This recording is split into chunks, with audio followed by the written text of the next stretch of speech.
em uma terra onde a promessa ecoou. De um só pai nasceram dois povos.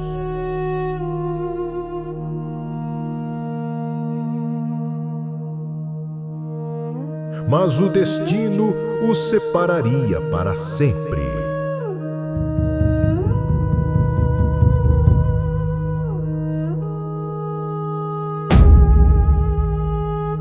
O que era a bênção virou guerra.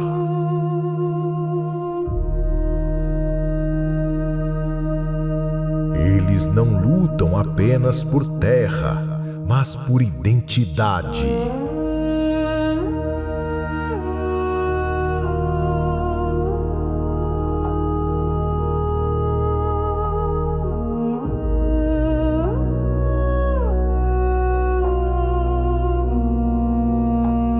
Ismael e Isaque, dois irmãos divididos por um pacto eterno.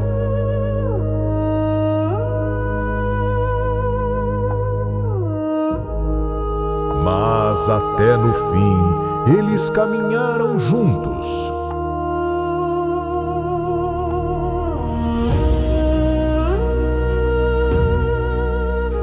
Porque Deus nunca esqueceu de nenhum deles.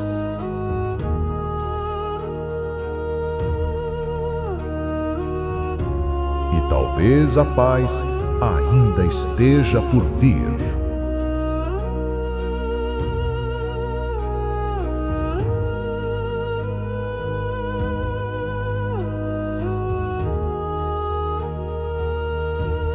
Baseado no livro de Gênesis, o primeiro testemunho.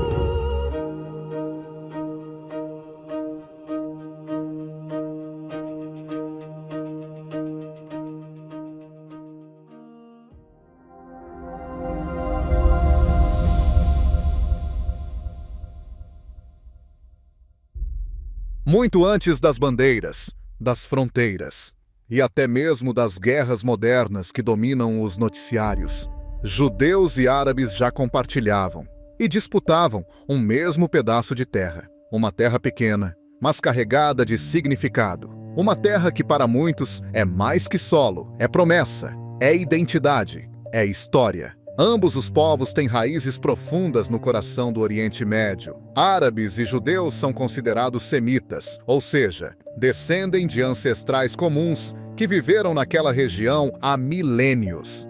A Bíblia os apresenta como filhos de um mesmo patriarca, Abraão. Enquanto a ciência moderna trabalha com fósseis, cerâmicas e inscrições antigas para compreender a ocupação da Palestina, o livro de Gênesis, capítulo 17, já apontava o nascimento de dois povos que, apesar de irmãos, seguiriam caminhos muito diferentes. Um caminho veio por Ismael, o outro por Isaque. Estudos arqueológicos, como os conduzidos por William Foxwell Albright, um dos maiores arqueólogos bíblicos do século XX, indicam que a presença semítica na Palestina remonta ao segundo milênio antes de Cristo. Locais como Tel Beer-Sheva e Megido revelam vestígios de sociedades estruturadas, agricultura, centros de culto e até muralhas defensivas. Ou seja, civilizações que não estavam apenas de passagem, mas que criavam raízes. No entanto, a disputa entre árabes e judeus não nasceu como guerra, mas como diferença de entendimento. Para os judeus, a promessa feita a Abraão era um pacto eterno, selado pelo próprio Deus, e cumprido através de Isaque. Para os descendentes de Ismael, a bênção divina também existia, registrada em Gênesis capítulo 17, versículo 20. E dele farei uma grande nação. Mas com o passar do tempo, a diferença virou divisão, e a divisão virou conflito. Impérios surgiram e caíram. Egípcios, assírios, babilônios, persas, gregos, romanos.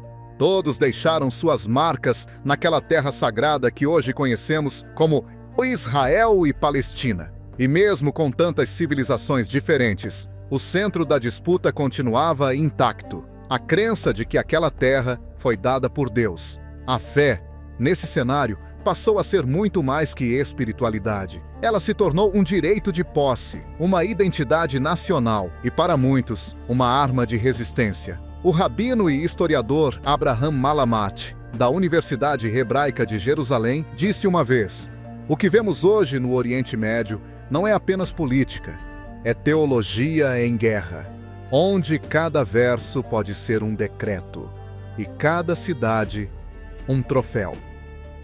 Foi nesse solo, onde fé encontra terra, que as primeiras sementes do conflito moderno foram plantadas. E isso foi só o começo.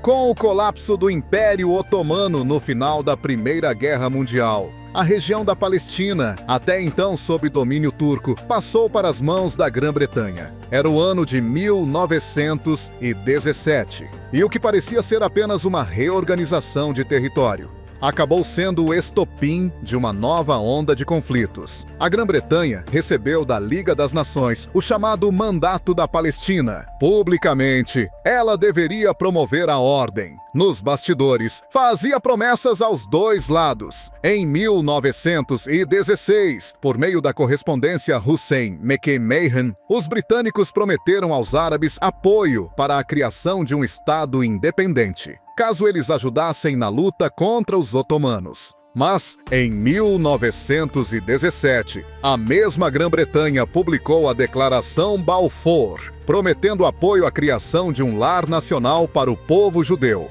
Na mesma terra, 2 compromissos, 2 povos, uma só região. O resultado foi previsível: traição sentida pelos árabes, esperança renovada entre os judeus. O movimento sionista, já em crescimento desde o fim do século XIX, agora ganhava força e apoio institucional. Ondas de imigração judaica se intensificaram, principalmente fugindo da crescente perseguição na Europa. De 1920 a 1940, dezenas de milhares chegaram à Palestina, comprando terras, formando comunidades autônomas e reacendendo o sonho de um Estado judeu. Enquanto isso, os palestinos viam suas terras sendo transferidas, suas vilas cercadas e seu lugar no mundo questionado. A tensão virou revolta. Entre 1936 e 1939, os árabes se levantaram contra o domínio britânico e a crescente presença judaica. Foi a Grande Revolta Árabe. Milhares morreram, e o fosso entre judeus e árabes se aprofundou. O historiador Rashid Khalid descreve esse período como um laboratório colonial, onde promessas foram usadas como munição. E Martin Gilbert, biógrafo de Churchill, afirmou: sem o mandato britânico, talvez o Estado de Israel jamais tivesse surgido. E enquanto cada lado clamava sua promessa: uma terra, 2 destinos. Se estiver gostando da história, deixe um amém nos comentários. E não esqueça de se inscrever para não perder os próximos conteúdos. Na Europa, o céu começava a escurecer. Era 1933, quando um nome passou a ser temido por milhões: Adolf Hitler. Com ele veio o nazismo, e com o nazismo, uma perseguição implacável contra os judeus. Humilhações públicas, prisões sem motivo, sinagogas queimadas e, logo depois, campos de concentração. O terror tomava forma e a única alternativa era fugir. Milhares de judeus deixaram tudo para trás: casa, família, história, em busca de apenas uma coisa: sobreviver. Muitos encontraram na Palestina um lugar para recomeçar. Entre 1933 e 1939, mais de 200 mil judeus chegaram à região. Navios lotados atracavam com homens e mulheres, alguns em lágrimas, outros em silêncio, mas todos com um só desejo: ter paz. O problema? A terra já tinha um povo. Os árabes palestinos, que viviam ali há gerações, viram essa chegada como invasão. Viram suas terras sendo compradas, suas aldeias cercadas e sua cultura ameaçada. A empatia se perdeu, e em seu lugar nasceu o medo.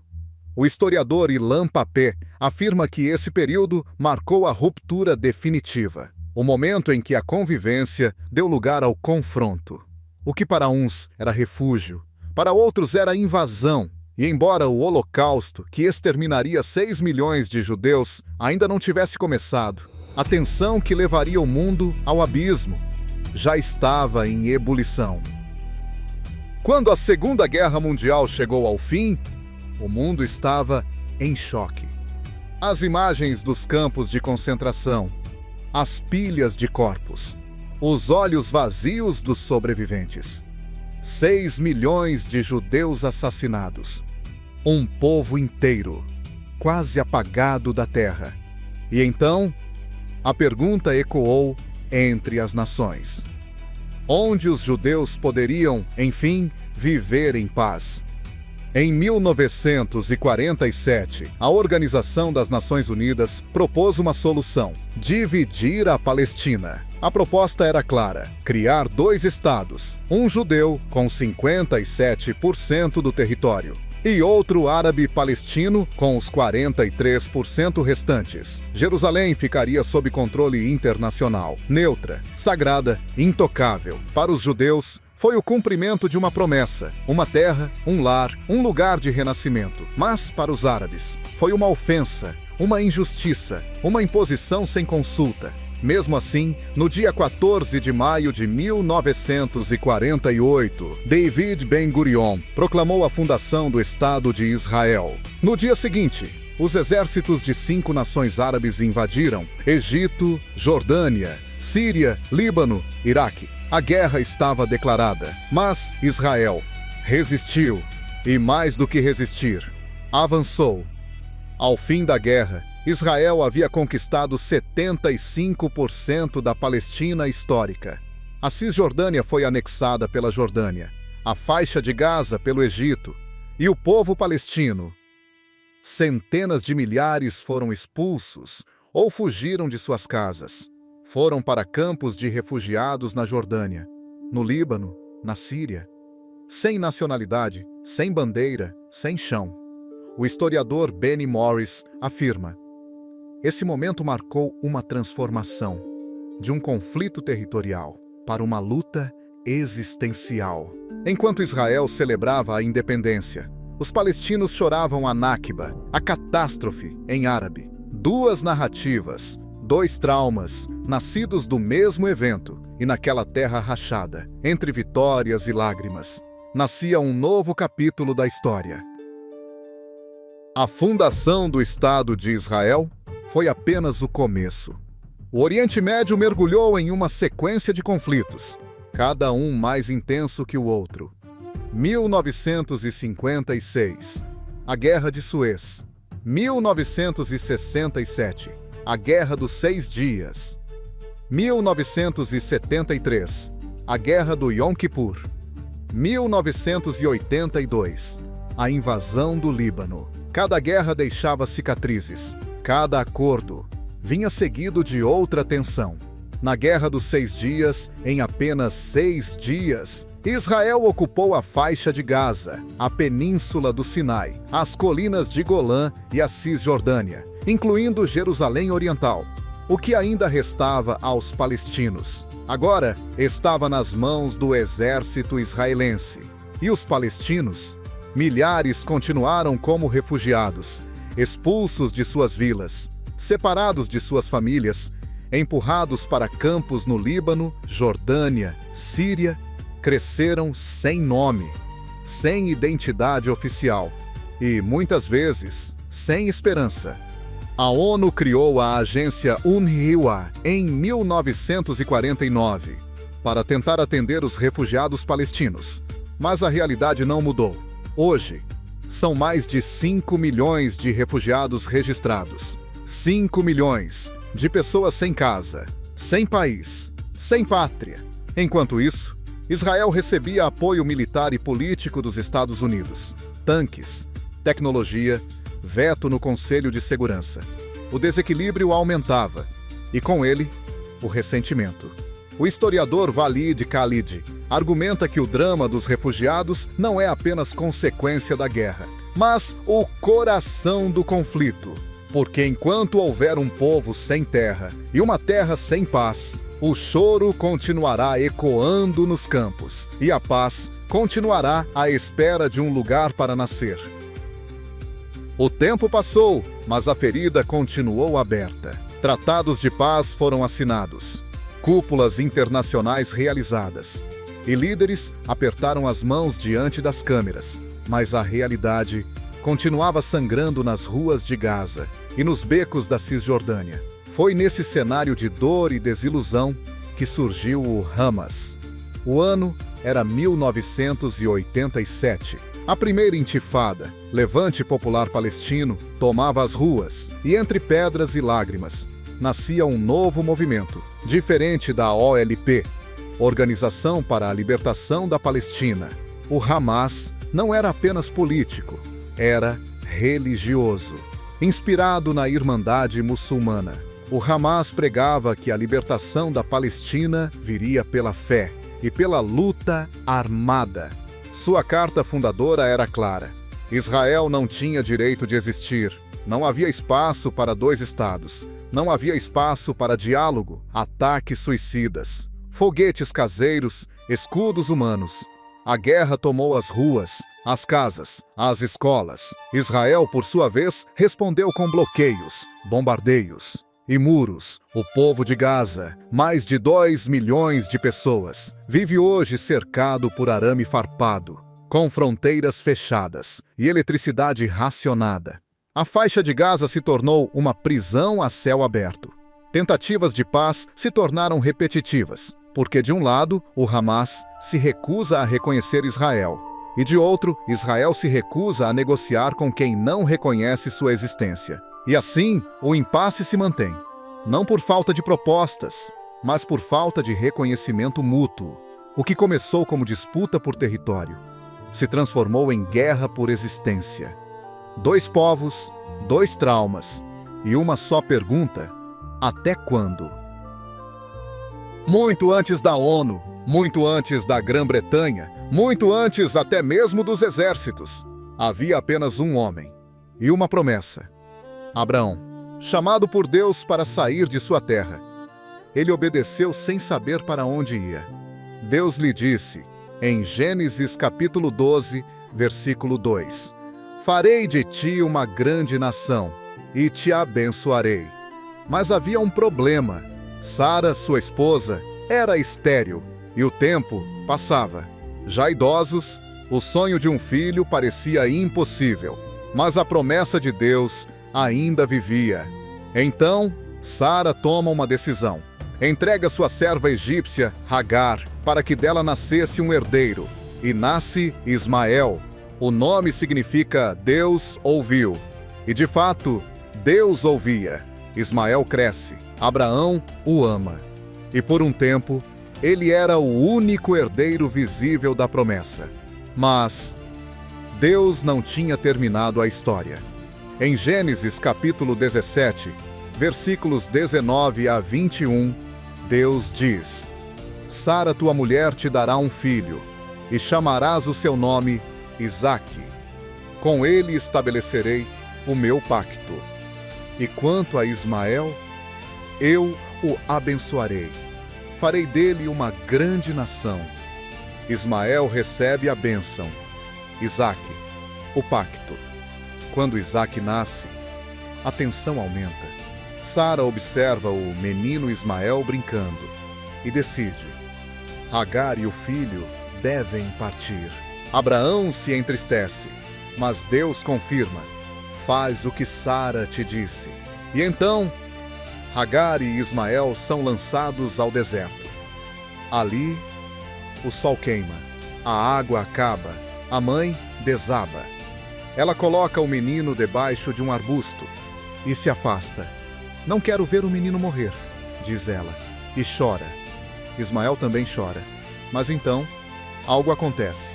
Gênesis capítulo 21, versículo 17. E ouviu Deus a voz do menino, e o anjo de Deus chamou a Hagar desde o céu. O anjo diz: não temas, porque Deus ouviu a voz do menino. Deus abre os olhos de Agar e ela vê um poço de água. Ismael sobrevive.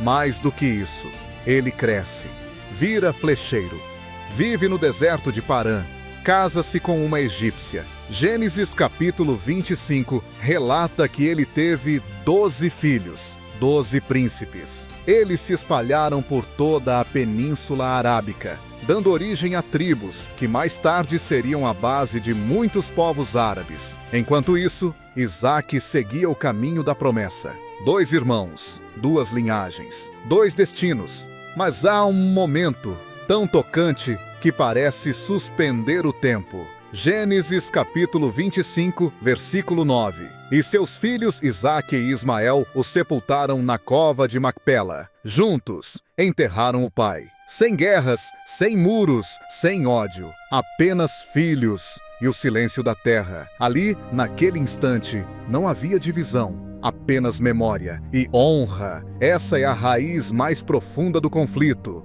2 promessas. Um pai, uma terra. Quando Deus fez uma promessa a Abraão, ele não apenas abençoou, ele escolheu. Em Gênesis capítulo 17, versículo 20, Deus diz: quanto a Ismael, eu o ouvi, eis que o abençoarei. O farei frutificar e multiplicar grandemente. 12 príncipes gerará, e dele farei uma grande nação. Mas no versículo seguinte, o mesmo Deus declara: o meu pacto, porém, estabelecerei com Isaque. Aqui nasce a dualidade. Ismael recebe a bênção, Isaque, o pacto. Ambos são filhos de Abraão, ambos são fruto de promessa, ambos são ouvidos por Deus. Mas suas jornadas seriam paralelas, nunca sobrepostas.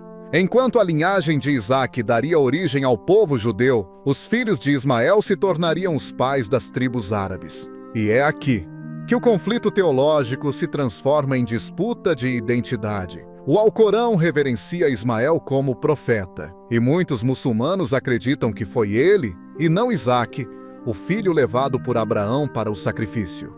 Já a Torá coloca Isaque nesse lugar sagrado. Karen Armstrong, renomada estudiosa das religiões, chama isso de divisão sagrada. 2 povos que compartilham o mesmo patriarca, mas que disputam o significado de suas origens. Kenneth Craig, teólogo e especialista em diálogo interreligioso, descreve: a história de Abraão é uma bifurcação da fé.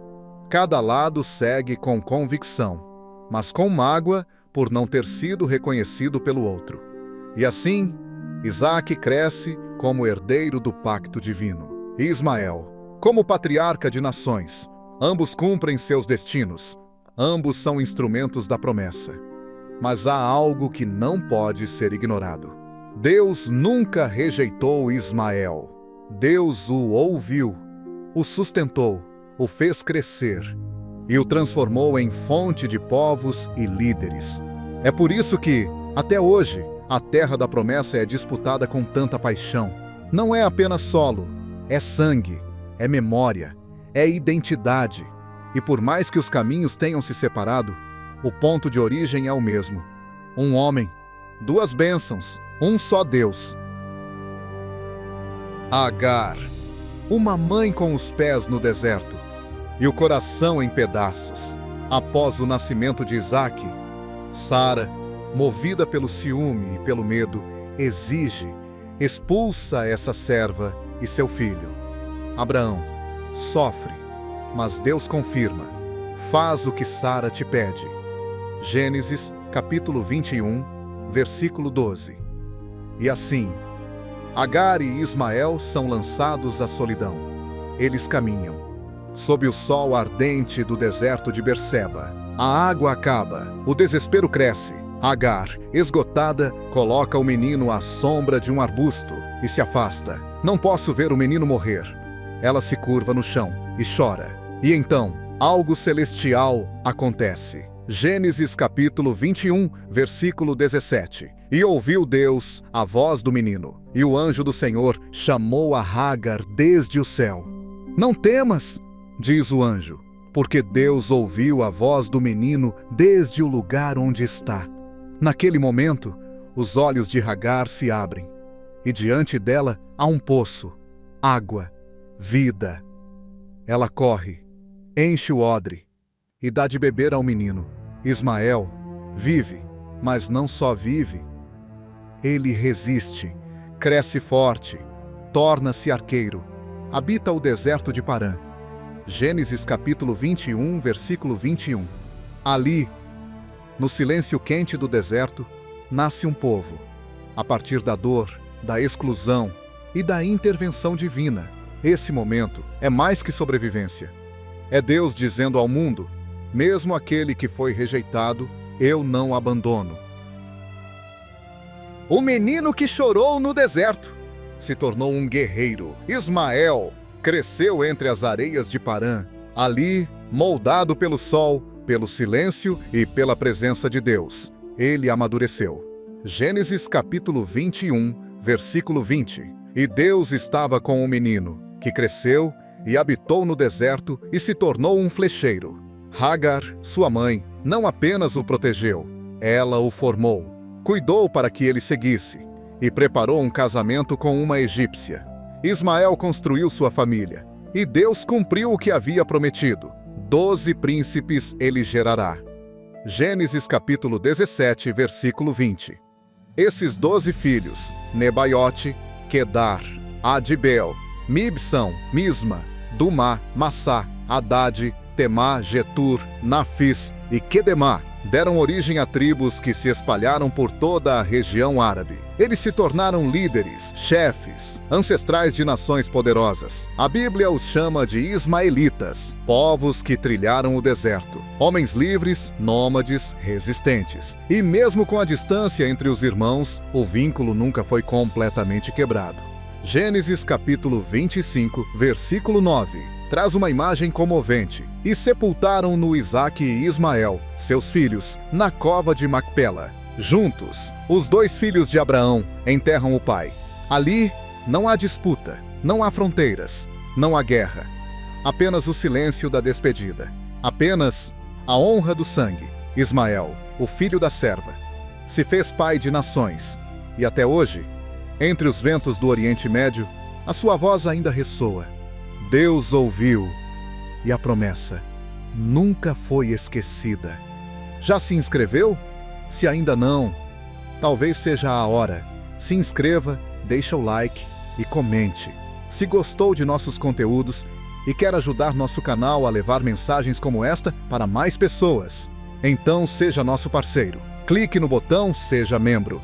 Assista sem anúncios, veja vídeos antecipados e tenha acesso a conteúdos exclusivos. Obrigado por ficar até aqui e que Deus te abençoe. Mesmo separados por guerras, por mapas e por milênios de dor, Ismael e Isaque se reencontraram. Juntos, sepultaram seu pai. Isso nos mostra que, mesmo entre os mais divididos, a reconciliação ainda é possível. Você que ouviu essa história não está só. Se você caminha pelo deserto, se sente esquecido, rejeitado, saiba disso. Deus ainda ouve. Ele ouviu o choro de um menino. Ouvirá também o seu. Há um poço esperando por você. Há vida, onde você só vê areia. Deus te vê. Deus te ouve. Deus te ama. Paz ainda é possível.